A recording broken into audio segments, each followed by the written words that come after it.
नमस्कार साथियों, मैं प्रभांशु झा आपके अपने परिवार गैलेक्सी इंस्टीट्यूट पे आपका फिर से एक बार हार्दिक स्वागत करता हूं। जैसा कि बेटा हम लोग पढ़े थे कि सब्जेक्ट वर्ब और अदर वर्ड का कॉन्सेप्ट क्या था, तो उसमें हम लोगों ने ये पढ़ा था सर सब्जेक्ट क्या था, वर्ब क्या था।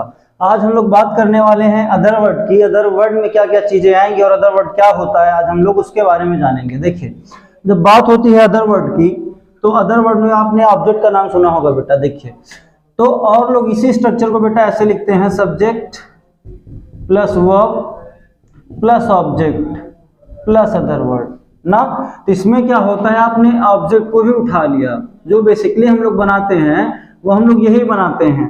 लेकिन इसमें क्या है, अगर सेंटेंस का स्ट्रक्चर बनता है तो हम लोग ऐसे बनाते हैं। अब देखिए इसमें करना क्या है, अगर हम वर्ब को हमने जान लिया, सब्जेक्ट को जान लिया, अगर ऑब्जेक्ट को हमको पढ़ना है तो इसके बारे में देखिए ऑब्जेक्ट एक्चुअल में है क्या। देखिए, अब ऑब्जेक्ट कहीं ना कहीं आपका सब्जेक्ट से ही कोरिलेट करेगा, क्योंकि देखिए आपका नाउन हुआ बेटा, ये भी ऑब्जेक्ट बन सकता है, आपका नाउन हुआ, प्रोनाउन हुआ, ये भी आपका सब्जेक्ट बन सकता है। बट वो सब्जेक्टिव केस ऑब्जेक्टिव केस आपका अलग अलग हो जाता है। नाउन का भी ऑब्जेक्टिव केस होता है, जो प्रोनाउन का होता है, हम लोग उसको पढ़ते हैं, देखते हैं। अब देखिए, अगर हम ऑब्जेक्ट के बारे में बात करें सर, तो ऑब्जेक्ट एक्चुअल में है क्या, तो हम लोग देखते हैं बेटा किसके बारे में, ऑब्जेक्ट के बारे में। देखिए, ऑब्जेक्ट के बारे में अगर आप देखोगे, या आपके सेंटेंस का ही एक पार्ट है। किसका पार्ट है, सेंटेंस का। सेंटेंस का स्ट्रक्चर होता है subject verb plus other word. Other word से निकल कर आया है क्या, ऑब्जेक्ट। देखिए, अब ऑब्जेक्ट क्या है। अब अगर ऑब्जेक्ट की बात हम लोग करते हैं, तो जब कोई भी बेटा शब्द ऐसा होगा जो आपके सब्जेक्ट से इन्फ्लुएंस्ड हो जाएगा, प्रभावित हो जाएगा आपके सब्जेक्ट से, वही आपका बनेगा ऑब्जेक्ट। तो हम अगर पढ़ते हैं डिफिनीशन तो इसकी होगी, when a word influenced by subject is called object.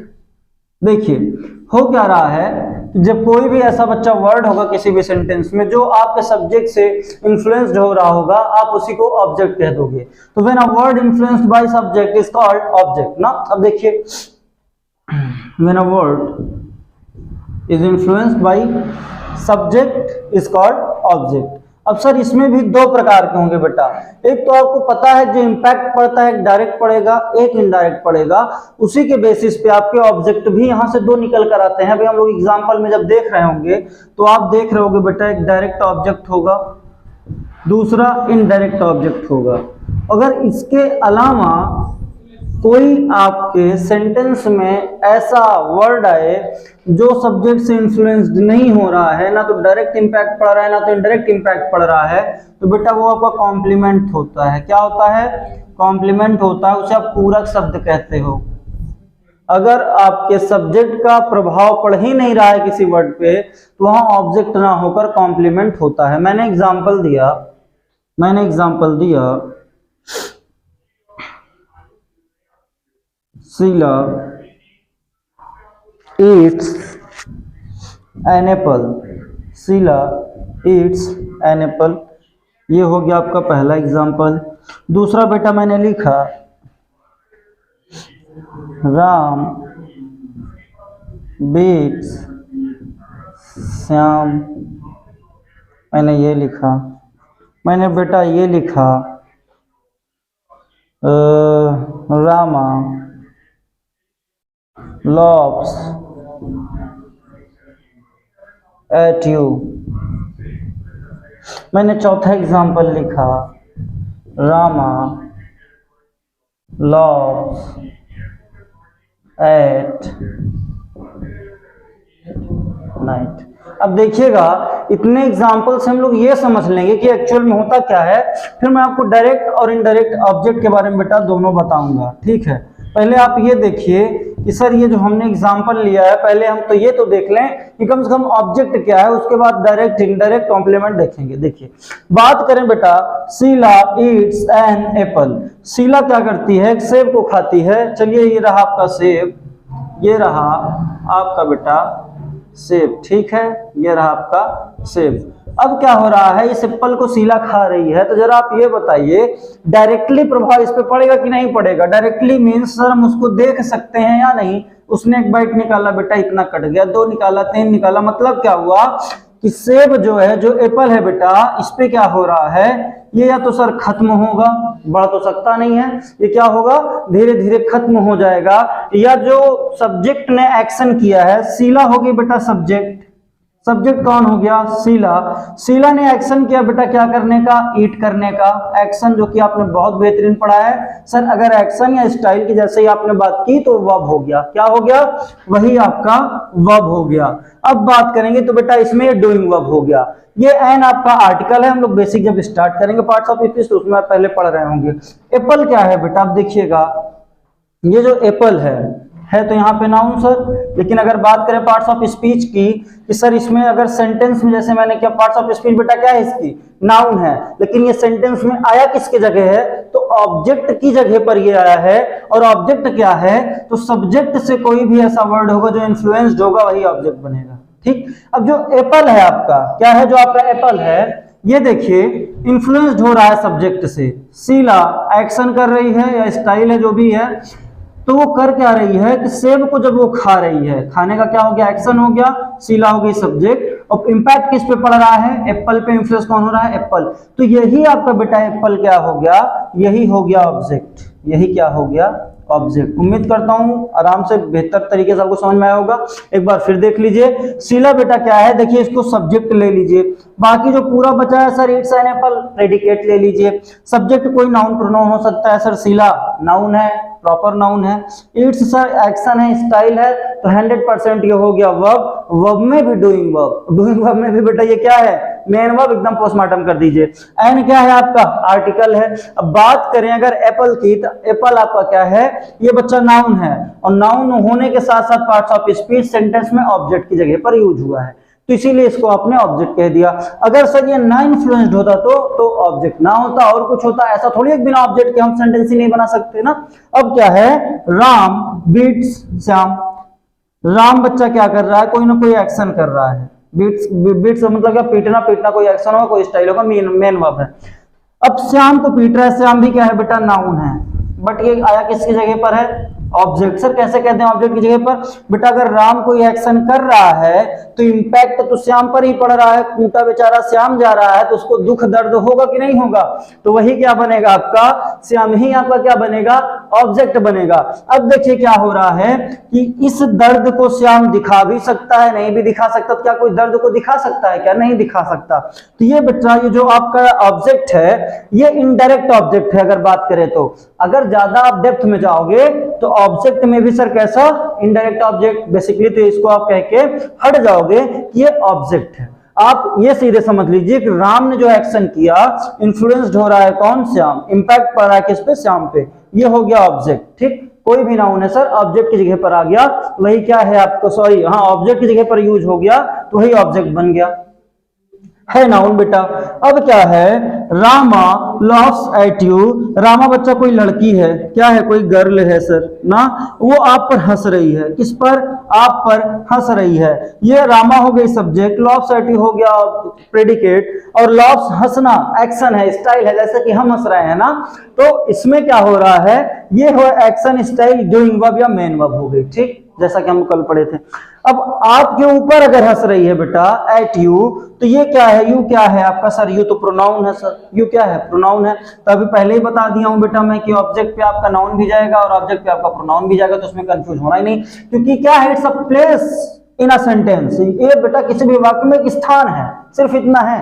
अब क्या हो रहा है कि रामा लव्स एट यू, जब आप पर हंसेगी बेटा तो कुछ ना कुछ फीलिंग्स होंगी, सैड, हैप्पी, एंग्री, कुछ भी हो सकती है बेटा वो, बट कोई ना कोई सर फीलिंग होगी, बट उसको हम दिखा नहीं सकते हैं, क्या नहीं कर सकते हैं, दिखा नहीं सकते हैं। अब देखिए क्या होगा, ऐसा तो होगा नहीं कि अगर रामा आपके ऊपर हंसी तो आपके बाल झड़ गए, आपका हाथ टूट गया, आपकी आंखों से दिखना बंद हो गया, ऐसा तो कुछ होने वाला नहीं है। तो मतलब अगर रामा आप पर हंस रही है तो कोई भी प्रभाव नहीं पड़ रहा है, ऐसा नहीं कह सकते, क्योंकि इनडायरेक्टली प्रभाव पड़ रहा है। अगर ये इन्फ्लुएंस्ड ना होता बेटा सब्जेक्ट से तो कॉम्प्लीमेंट आपका बन जाता, जो कि आगे मैं बताने वाला हूं। तो इसका मतलब क्या है सर कि यदि कोई सब्जेक्ट है एक्शन स्टाइल कर रहा है, किसी भी वर्ड पे उसका प्रभाव पड़ रहा है, चाहे डायरेक्टली हो चाहे इनडायरेक्टली, वो होगा ऑब्जेक्ट, प्रभाव पड़ना चाहिए। डायरेक्ट पड़ा तो जैसे एप्पल में पढ़ा बच्चा डायरेक्ट ऑब्जेक्ट, जैसे इनडायरेक्टली पढ़ा तो इनडायरेक्ट ऑब्जेक्ट। अगर हम आगे बात करें कि सर ऐसा भी तो हो सकता है प्रभाव पड़े ही ना, ऐसा भी हो सकता है कि सर प्रभाव पड़े ही ना। रामा लव्स एट नाइट, अब ये बताओ बच्चा लिखा क्या है, Rama loves at night, sorry एक मिनट, चलिए आ जाइए। रामा लव्स एट नाइट, बेटा यही रामा है, वही लड़की थी जो आपको ऊपर हंसी थी, अब ये रात में हंस रही है बच्चा ना, ये हो गई गर्ल, ठीक। लव्स का मतलब सर एक्शन, यही क्या है सर मेन वर्ब, क्या है मेन वर्ब। एट नाइट, अब बच्चा देखिए नाइट हो गया। अब ये बताइए अगर रामा बेटा रात में हंस रही है, क्या रात बड़ी हो जाएगी, रात छोटी हो जाएगी, रात को धूप निकल आएगी या रात में बारिश होने लगेगी, तो ऐसा तो कुछ होने वाला है नहीं। तो रामा के हंसने पर बेटा नाइट पे कोई प्रभाव नहीं पड़ा, इंपैक्ट नहीं पड़ा, इन्फ्लुएंस्ड नहीं हुआ ये वर्ड, तो इसलिए सर ये क्या है, ये कॉम्प्लीमेंट है। क्या है बच्चा, ये कॉम्प्लीमेंट है, ये ऑब्जेक्ट है ही नहीं, ये ऑब्जेक्ट है ही नहीं। तो अगर आपका जो भी बेटा वर्ड है, when a word is influenced by a subject is called object, उसमें भी बेटा क्या हो सकता है कि अगर डायरेक्टली इन्फ्लुएंस्ड हुआ तो डायरेक्ट ऑब्जेक्ट, इनडायरेक्टली इन्फ्लुएंस्ड हुआ तो इनडायरेक्ट ऑब्जेक्ट। तो हम लिख सकते हैं बेटा इसमें ऑब्जेक्ट में दो, डायरेक्ट इनडायरेक्ट। डायरेक्ट में क्या होगा सर, जो इंपैक्ट पड़ेगा बेटा, क्या पड़ेगा, जो इंपैक्ट पड़ेगा सर वो डायरेक्टली होगा। डायरेक्टली का मतलब क्या हो गया कि उसको हम लोग दिखा सकते हैं, क्या कर सकते हैं बेटा, देख सकते हैं या दिखा सकते हैं ना, वी कैन एबल टू सी, दिखा सकते हैं या देख सकते हैं, ठीक। लेकिन एक प्रभाव ऐसा होगा, एक इंपैक्ट ऐसा होगा बेटा जो इनडायरेक्टली होगा, इंपैक्ट पड़ेगा लेकिन आप उसे दिखा नहीं सकते हो। इंपैक्ट बेटा पड़ेगा ही पड़ेगा लेकिन नहीं दिखा सकते, नहीं दिखा सकते। तो क्या कर सकते हैं, महसूस कर सकते हैं, वो फीलिंग्स होंगी बेटा, वो क्या होंगी, फीलिंग्स होंगी, क्या होंगी, फीलिंग्स होंगी। कभी कभी होता है बेटा जब कोई आपको भला बुरा कह देता है, तो अगर वो बोलता है तो बोलना हुआ एक्शन हो गया, कोई ना कोई बोलेगा वो सब्जेक्ट हो गया, आपको हार्टली बुरा लग जाता है कि आज से मैं तुमसे बात नहीं करूंगा ना। तो वो क्या है, आप क्या हुआ, वो जो वर्ड उसने बोला आप उससे इन्फ्लुएंस्ड हुए, इंपैक्ट पड़ा, बट वो फीलिंग्स है बेटा, आप उसे दिखा नहीं सकते हो। ऑब्जेक्ट वही है, क्या है, ऑब्जेक्ट वही है। तो आप देखे होगे, तो आप इसमें यह पढ़ रहे होगे कि सर वो जो होता है ना जिसको हम लोग दिखा नहीं सकते हैं, छू नहीं सकते हैं, वो अब्स्ट्रैक्ट नाउन होता है। कुछ यही वाला बेटा मैटर यहाँ पर भी होता है, बट यहाँ पे आपको बोल दिया जाता है, वो वर्ड डायरेक्टली लिखा नहीं जाता है ना। जैसे मैंने बोला Rama loves at you, Rama आप पर हंसती है, मैंने ये बोला ही नहीं, आपको अच्छा लगा, खराब लगा, कैसे लगा। अब इनडायरेक्टली जो आप पे इंपैक्ट पड़ा आप पर ही पड़ेगा, तो आप ऑब्जेक्ट हो गए। क्या हो गए आप, ऑब्जेक्ट हो गए। एकदम इजी वे में समझिए, घबराने की जरूरत ही नहीं है। सर प्रभाव नहीं पड़ा तो बेटा क्या हो गया, कॉम्प्लीमेंट हो गया। ये ऑब्जेक्ट है आपका। ऑब्जेक्ट में कितने आए बेटा, ऑब्जेक्ट में क्या हुआ, डायरेक्ट ऑब्जेक्ट, इनडायरेक्ट ऑब्जेक्ट। अब जरा सा मैं कुछ पते की बात बता दूं आपको इसी में ऐड करके ना, देखो क्या होगा। अब क्या स्क्रीनशॉट लेना है बच्चा, तो आप स्क्रीनशॉट एक ले सकते हैं या लिख सकते हैं ना। अब इसको हम लोग क्या करते हैं, रब्ड करते हैं। अब थोड़ा मैं आगे आपको बताता हूं ऑब्जेक्ट में ही बेटा।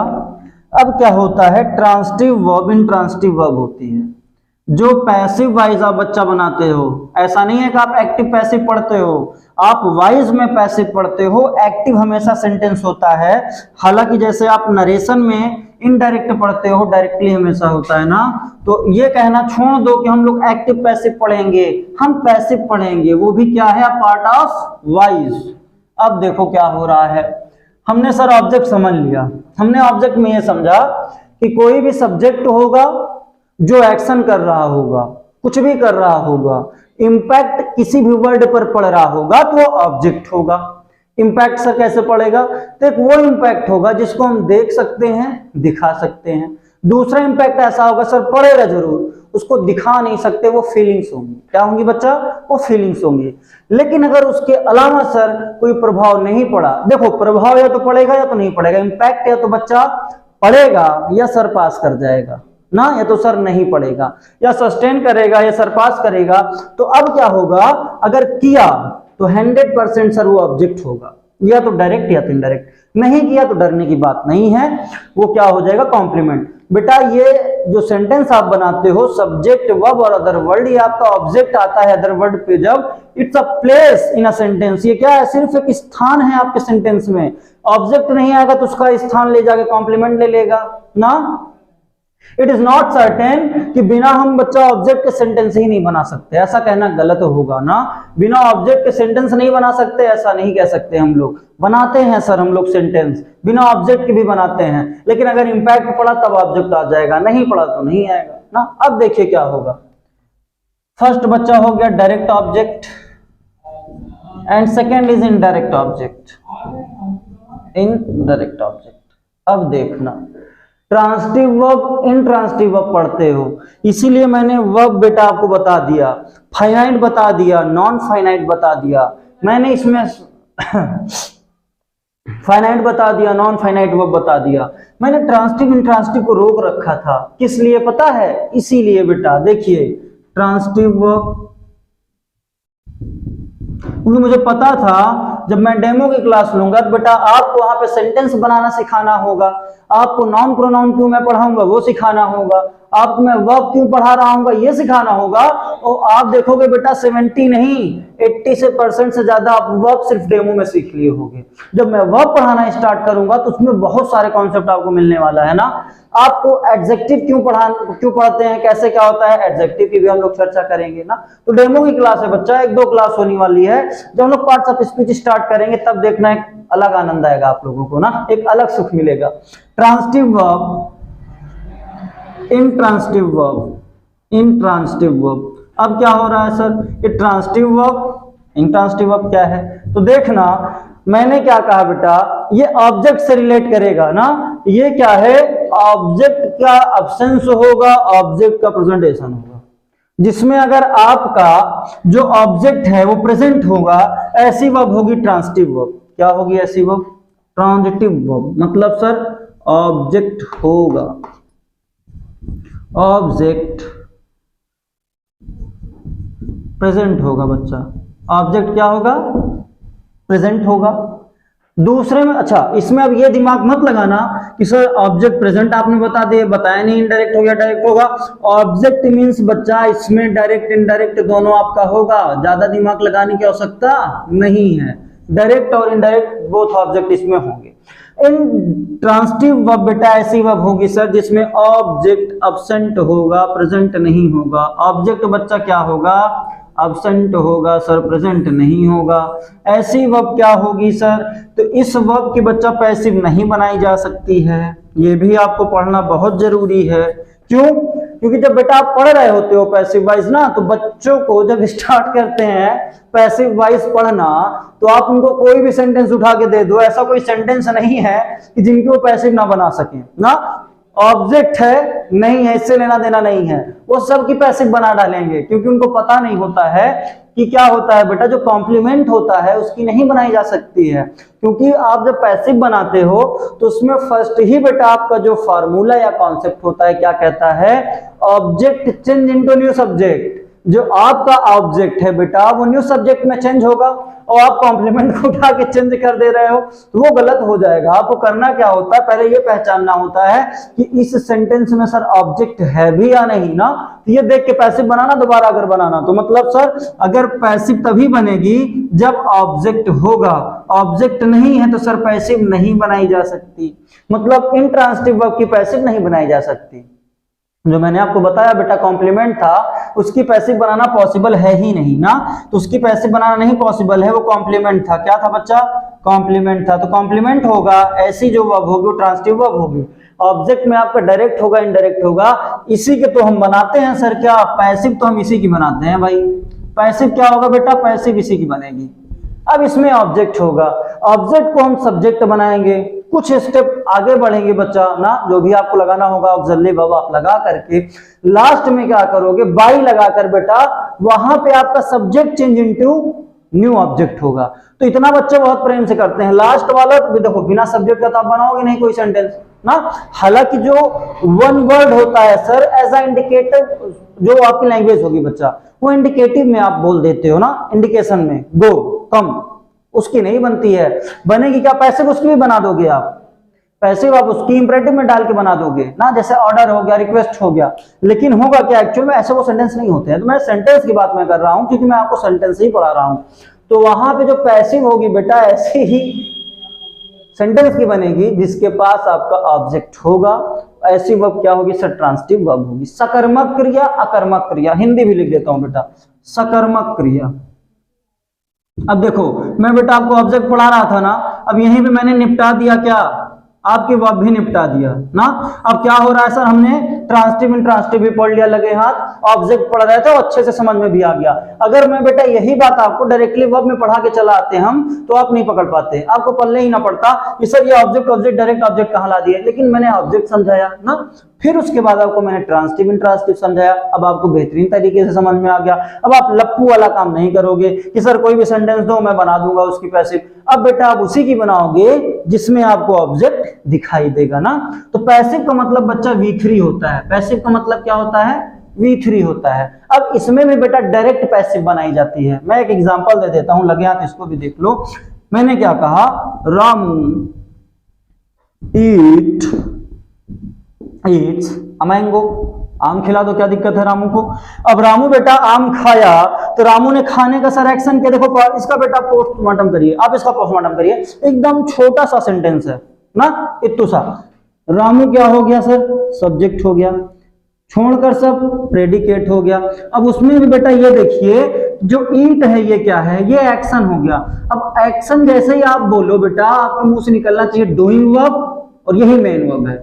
डूइंग वर्ब होगी सर, ये कैसी वर्ब होगी? डूइंग वर्ब, और यही क्या है? Main verb. देख रहे हो बेटा वर्ब का कितना कॉन्सेप्ट निकल कर चलाया।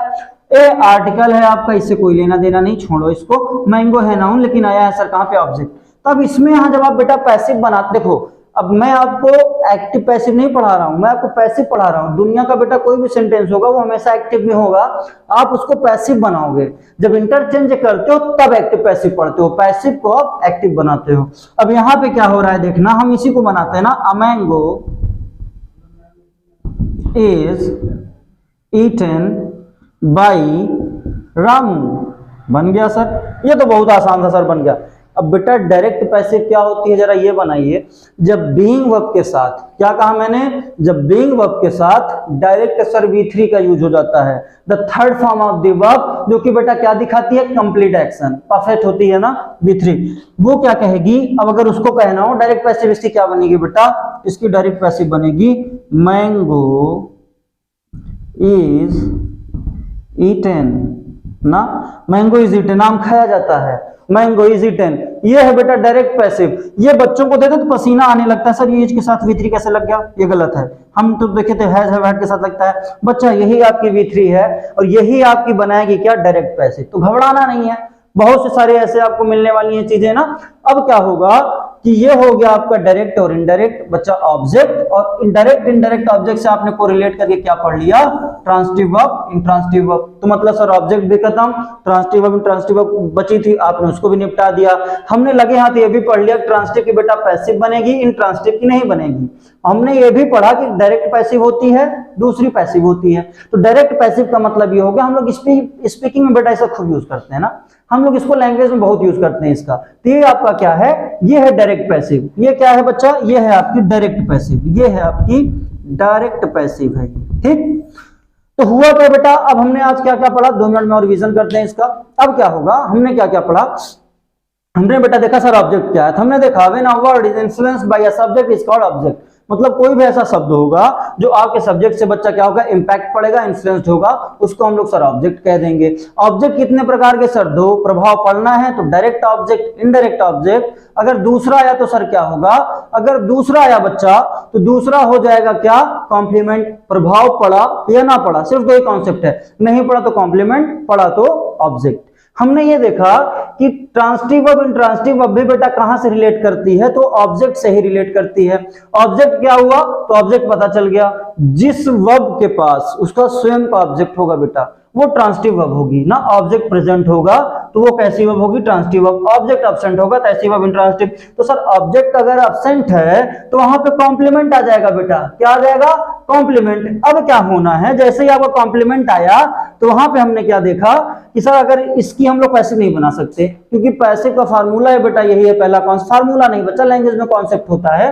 कॉन्सेप्ट क्या है कि आपका जो बेटा सब्जेक्ट है वो लास्ट में ऑब्जेक्ट बनेगा, लेकिन पहले ऑब्जेक्ट को ही क्या बनाना है, सब्जेक्ट। ट्रांजिटिव वर्ब की पैसिव बनेगी, इसकी नहीं बनेगी। डायरेक्ट पैसिव क्या होती है, मैंने ये बताया कि बीइंग वर्ब के साथ डायरेक्ट V3 लग जाता है। यही बच्चा कॉन्सेप्ट था, ऑब्जेक्ट आपका निपट गया और जो बची थी बेटा आपकी ट्रांजिटिव वर्ब, इंट्रांजिटिव वर्ब, वो भी खत्म हो गई। कल हो सकता है एक डेमो और पाओ देखने के लिए। आफ्टर बेटा दिन हम क्या स्टार्ट करेंगे, उसके बाद पार्ट्स ऑफ स्पीच का महासंग्राम स्टार्ट होगा। बहुत मजा आने वाला है बेटा आपको पढ़ने में पार्ट्स ऑफ स्पीच। आर्टिकल वार्टिकल बेटा आपके जुबान पर होगा, पूरी चीजें रटी रटाई होंगी, मतलब कॉन्सेप्ट इतना बेहतरीन जाएगा आपके पास कि सर मतलब उसमें रट्टा टमाने की जरूरत नहीं है, क्लास में ही रटेंगे हम लोग। ठीक, गॉड ब्लेस यू बच्चा, लव यू ऑल। आज के लिए इतना है, ठीक, जय हिंद।